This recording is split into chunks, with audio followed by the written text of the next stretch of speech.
Chapter 15, Sloka 9. Shrotrang chakshusparshanancha.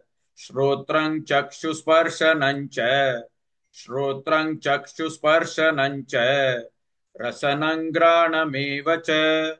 Rasanangranameva. Rasanangranameva.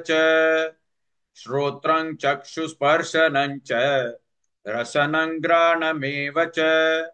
श्रोत्रं चक्षुस्पर्शनं च रसनं घ्राणमेव च श्रोत्रं चक्षुस्पर्शनं च रसनं घ्राणमेव च श्रोत्रं चक्षुस्पर्शनं च रसनं घ्राणमेव च श्रोत्रं चक्षुस्पर्शनं च रसनं घ्राणमेव च अधिष्ठाय मनश्चायम् अधिष्ठाय मनश्चायम् अधिष्ठाय मनश्चायम् विषयान् उपसेवते विषयान् उपसेवते विषयान् उपसेवते अधिष्ठाय मनश्चायम् विषयान् उपसेवते अधिष्ठाय मनश्चायम् विषयान् उपसेवते अधिष्ठाय मनश्चायम्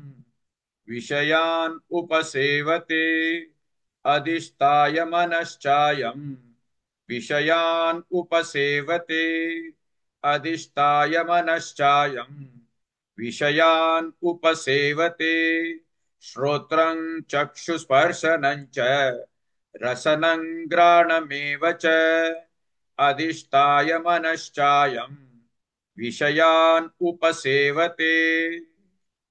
Please like and share this video because you could be instrumental in helping someone around the world recite the Srimad Bhagavad Gita, thereby helping them to have a life of unending opulence, victory and prosperity.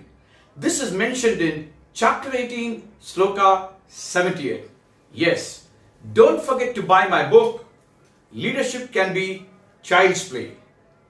Namaste.